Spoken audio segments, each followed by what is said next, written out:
Hello, everyone. I took a break because I need to remember breaks, but today we're going to continue on Flabebe.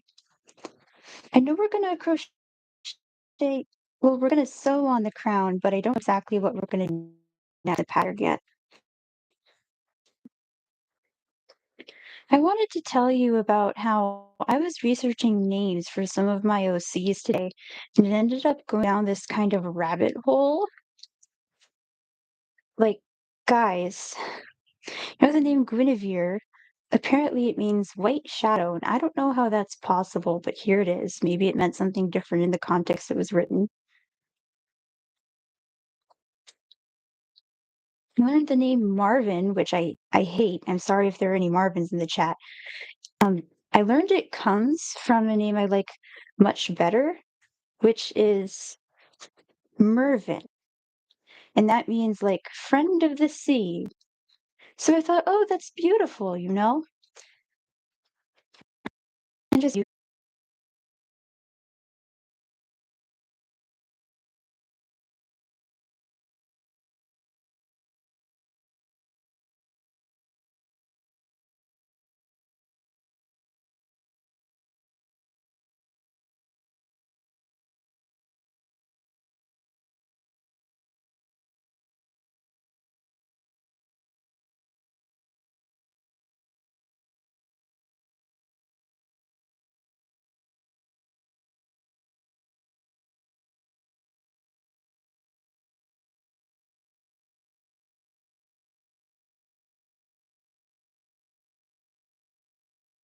think these might technically be puffs, not popcorns, but they look really similar and they describe almost exactly the same thing in crochet, so I don't really care. It looks like next we're going to make the nose because Flabebe has a very pointy nose, which I actually like. It helps it look like a little creature, not just like a tiny person. Obviously, that's been done before and it can get kind of uncomfy in Pokemon.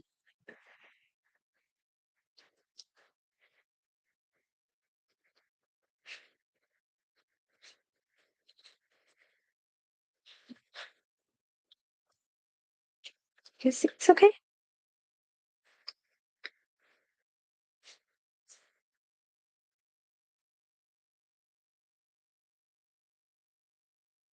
I learned that Megan means pearl, which I thought was really pretty.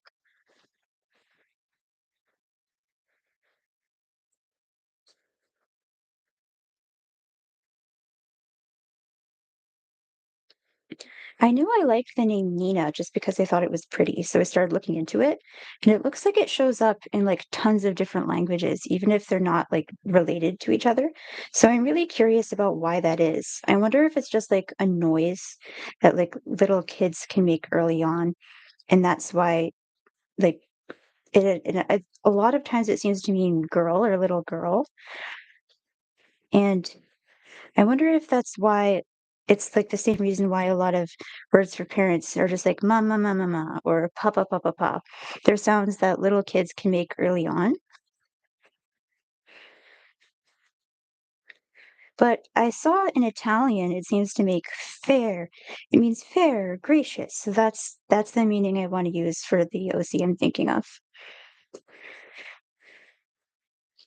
I think I don't think I've drawn her on here before, but I've put drawings of her on my Instagram, my DeviantArt if you want to see.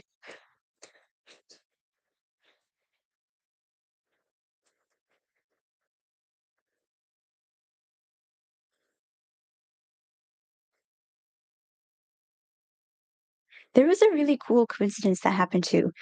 There's this other OC I have that I don't think I've shown on here, but I can probably show you guys eventually, that I originally wanted to name Violet. Then a bunch of stuff happened, and that didn't end up making sense anymore.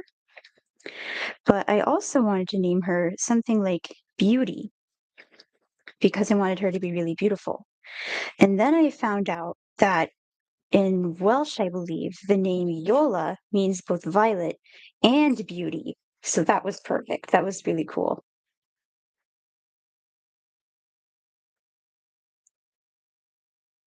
I think a lot of writers do this. They wanna well, I see a lot of writers where this isn't particularly important, they just pick names they think are cool, but then there's also the exact opposite end of writers that are like, every name has to mean something, and they spend a lot of time researching it. I think it's it's funny, but it's also genuinely really cool to pick a name that means exactly what you want it to.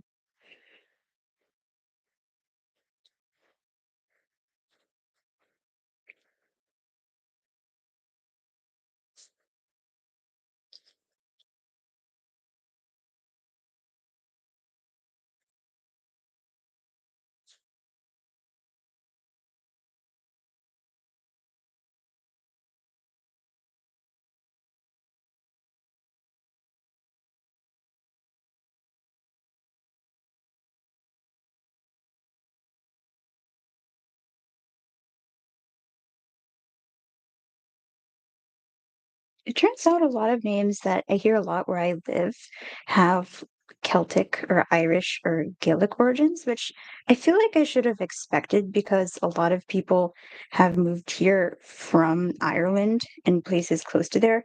But for some reason, I didn't like put it together.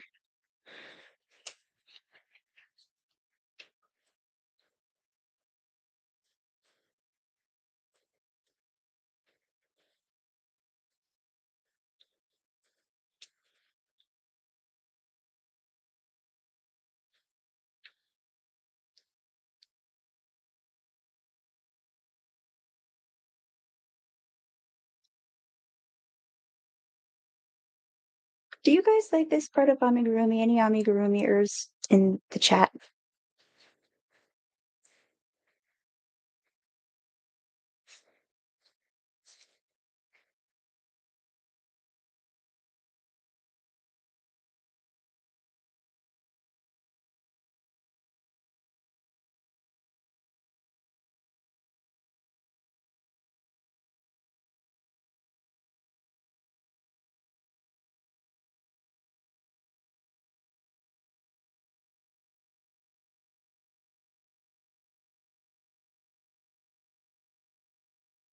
Okay.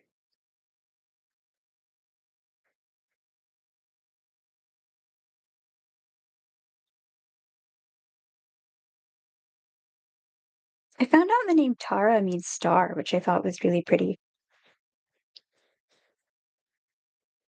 You hear it in a lot of languages or names that sound similar to it, so I wonder if there's a connection.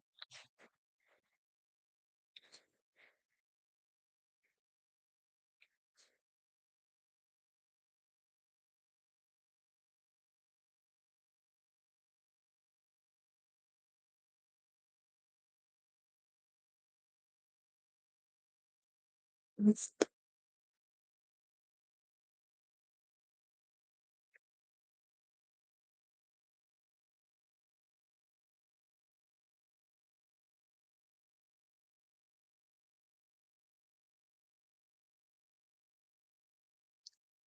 why I liked the fair or gracious interpretation for my OC Nina is that's the kind of personality I want her to have, is someone who's very, like, nurturing and welcoming, but every once in a while, she needs to chillax, you know? "Aren't you tired of being nice? Don't you just wanna go thing I don't think YouTube would let you say?"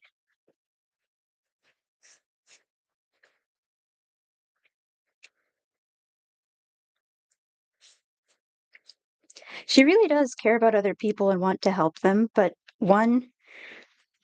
you know, sometimes she needs to kinda let loose too. She kind of always thinks she's right, so that's something she's working on.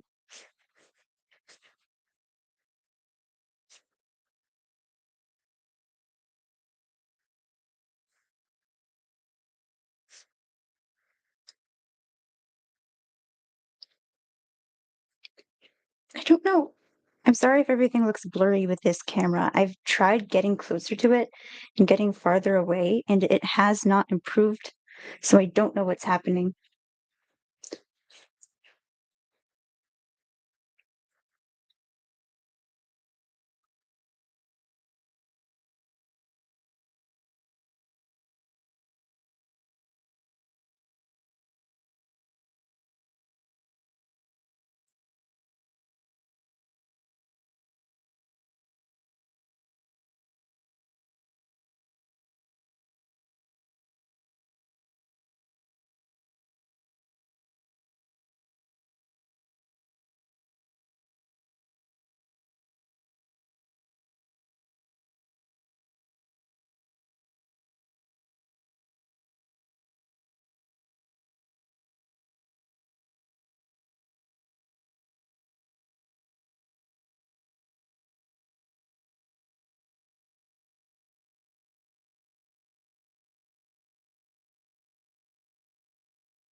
I wonder if there are a lot of stories about fairies in France, because this Pokemon, Flabebe, although it looks like a mushroom right now, it's obviously from the region that's based on France, and this particular line is inspired by fairies and flowers. And I don't know that much about the history of France in particular, so I don't know if it has a lot of its own like stories around nature spirits or a mythological other realm where these magical creatures live.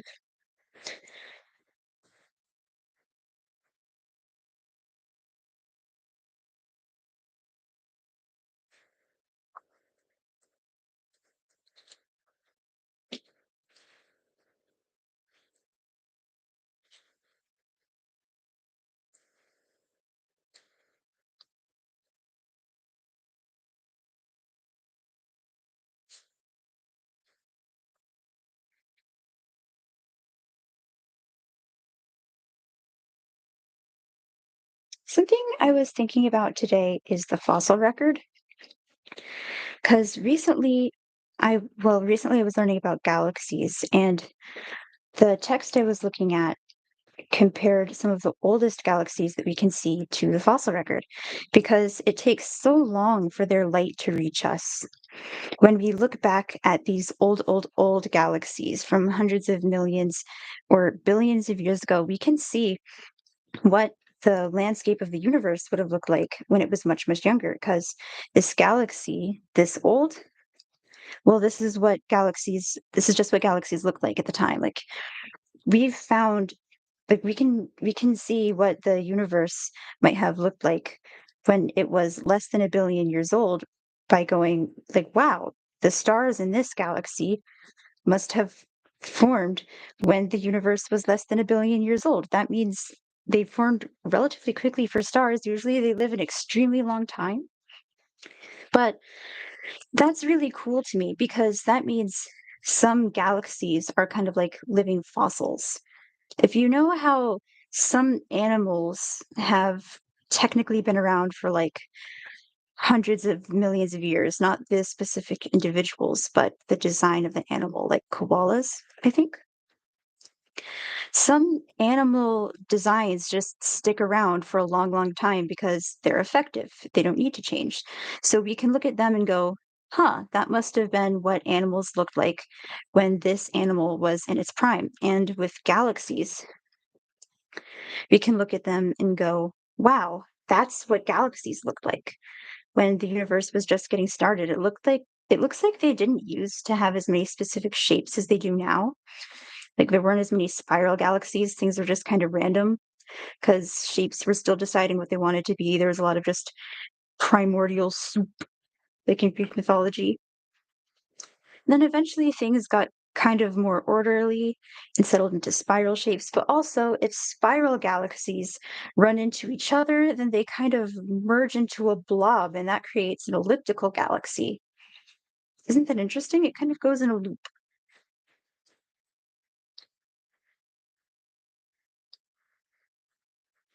It makes me think about how some animals can live for over 100 years, like whales or turtles.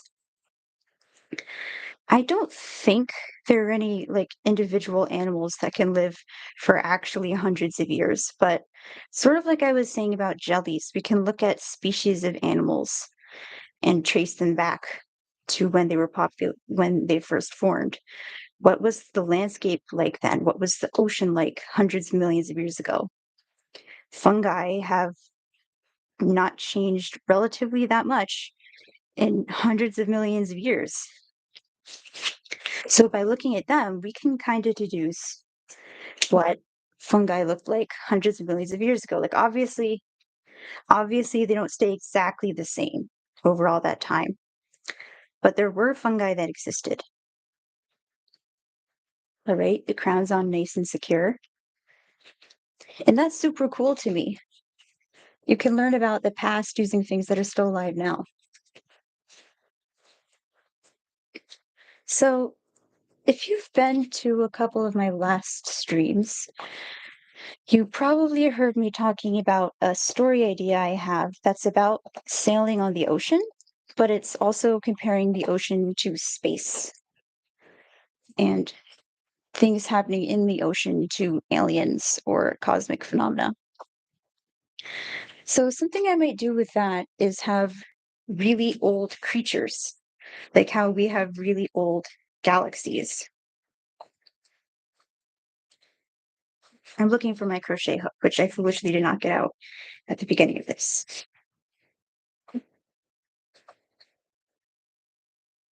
In the real world, we have animals that can live for over 100 years. So, what if there was like super ancient animals that can live for over 1 million years or hundreds of millions of years? And by studying them, people in the story world could find out what their story world used to look like.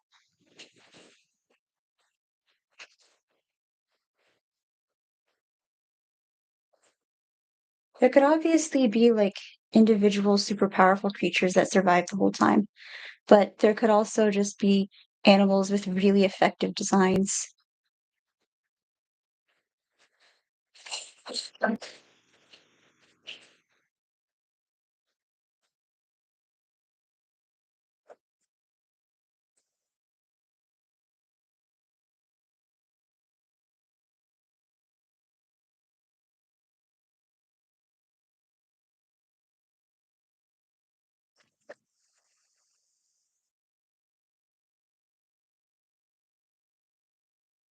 Okay, here it is.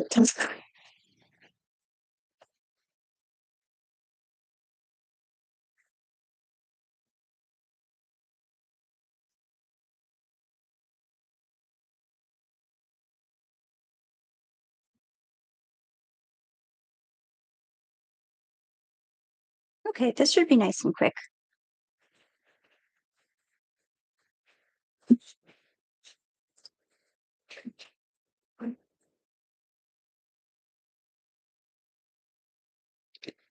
I think seahorses are also a really old species of animal.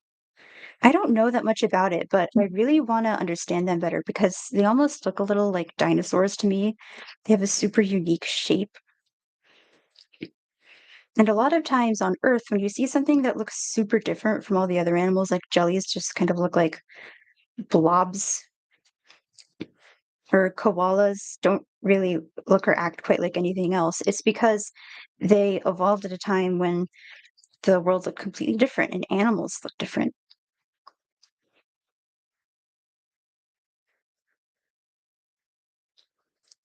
For the coelacanth, there aren't that many fish that are super slimy and can like semi walk with their fins, at least not anymore. But the coelacanth has both of those things because it's incredibly old. And I think the individual fish can live for a long, long time too. Like people literally thought they were extinct, but nope, they're just super rare.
Something I didn't realize until kind of recently was some people like thought the fossil record was complete.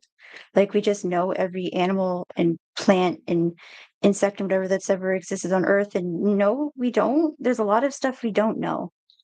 We're always trying to fill in the gaps. It's kind of like solving a mystery. Or if you have like most of the letters to a word and then you have to like guess what letter to fill it in.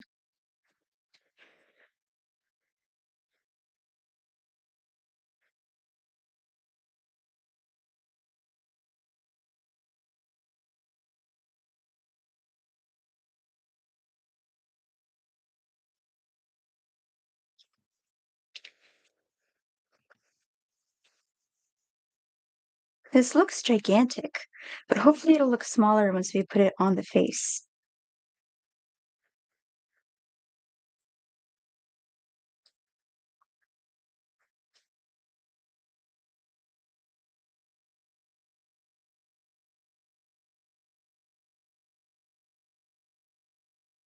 Isn't it interesting? When we look at the stars, we're technically seeing back in time.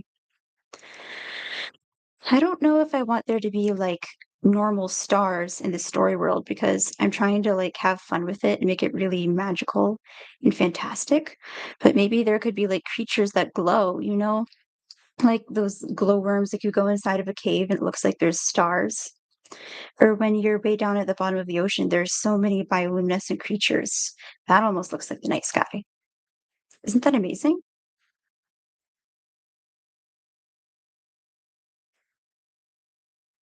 Like we can't really study the stars directly. So we have to use things like the Doppler effect to learn about them. We have to try and figure out what they're made of by analyzing the light they give off. And all of it's crazy how well all of that works, even if it's not perfect, because we can't get that close to stars. We can't touch them, we can't hold them in our hands. We're studying them from light years away, which are crazy long. But we've still mapped so many stars. We can make a decent guess at what the life cycle of a star is like. Isn't that wonderful?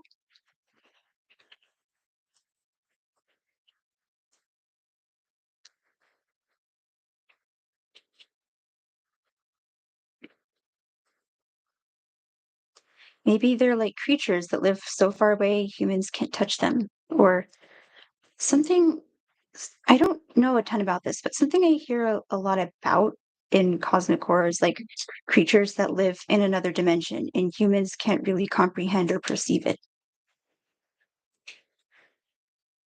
Or at least if we can, even if we can like see them, we can't we can't like touch them. We don't understand them. So maybe that's something I could do. I think it should go right here, like a little trunk or beak.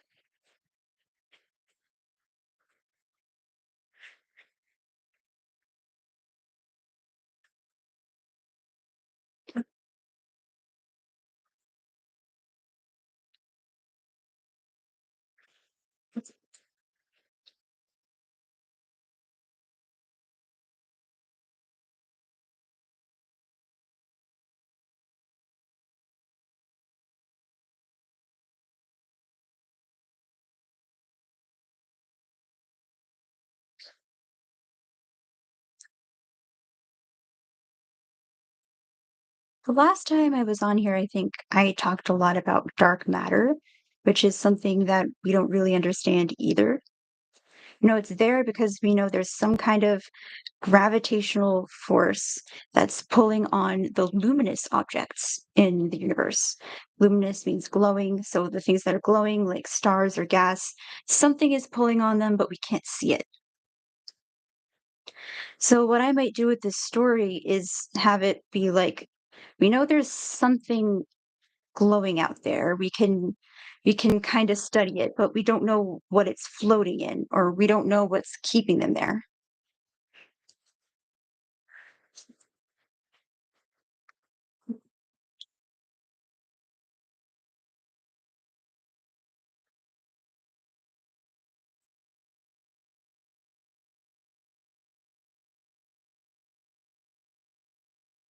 It's about to get really loud, so I will be back later.